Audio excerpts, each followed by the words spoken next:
morning, Rav. We'll be finding out how police dive teams retrieve evidence from London's waterways and talking to the top brass about clamping down on gangs. First today, a pensioner whose quick thinking may have saved his life when he came face to face with two armed robbers. Put my hand over my heart, stopped breathing until I went pink in the face. They could have been leaving him to die for all they knew.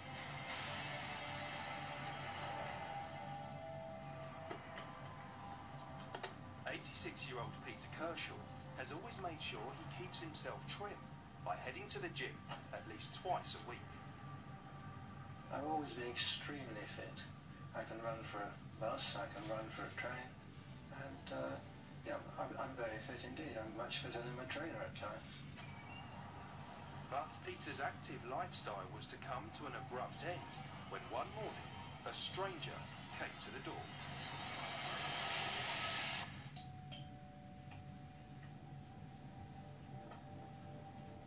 The man refused to speak.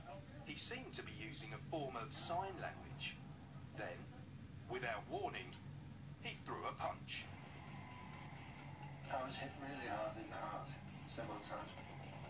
As a doctor, I do know a blow to the heart can be quite dangerous when you get older. Peter fought back, but soon realised that his attacker was carrying a gun.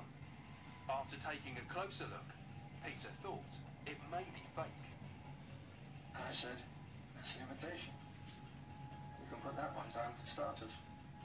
The attacker seemed thrown by Peter's response, and he dropped the weapon as they continued to struggle. He then stood back, as though to take a real big swipe at me.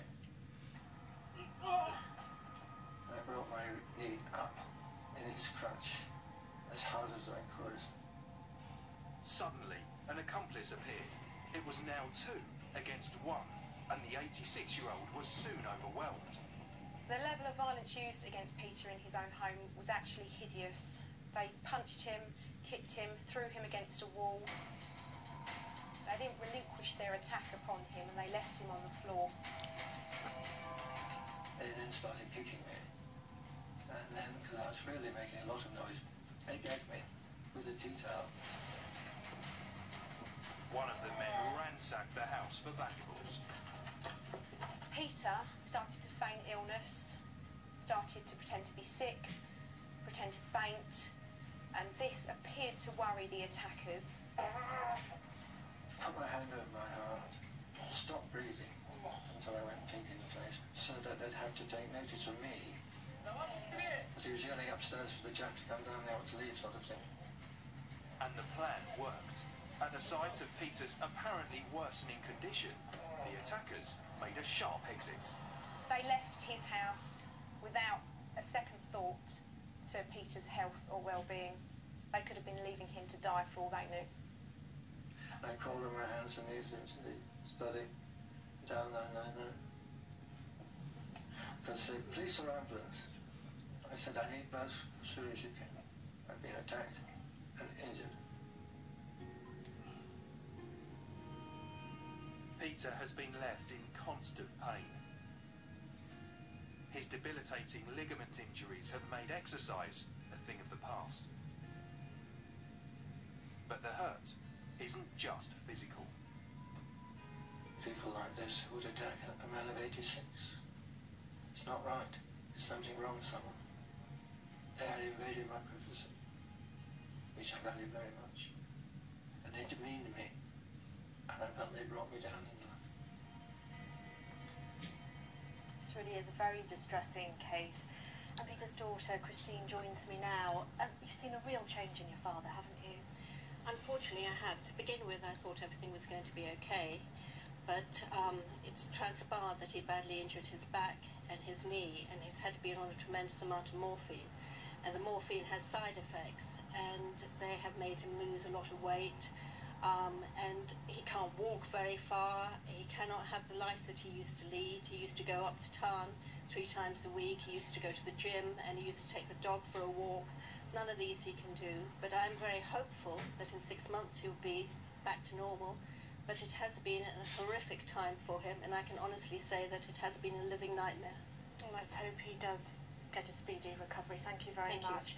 So we've heard about the big impact there, and let's talk to DC Anushka Dunic now, who's investigating this case. £6,000 worth of items stolen here. Tell us about some of them. Yes, the most distinctive item was a solid gold 9-carat Parker Flame pen.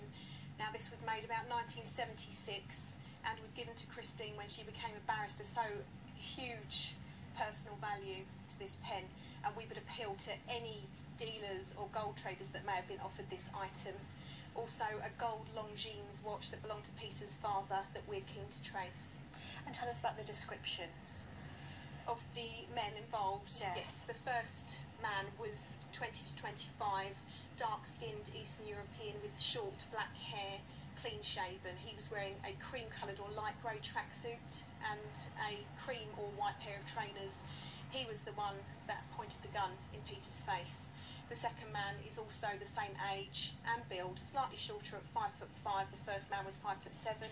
He was wearing a dark-coloured tracksuit. He was carrying the either purple or dark grey cloth bag or pillowcase that we believe the items were stolen in. And briefly, you have a sense of where they were heading? Yes, I mean, they were seen by local residents to leave the address. They went down Gray's Gardens before going down an alleyway called Adnam's Walk before turning left into Raynham Road South, which unfortunately is where we lost them. OK, well, let's hope somebody can help, Ralph. Police forces around Britain have been sending us CCTV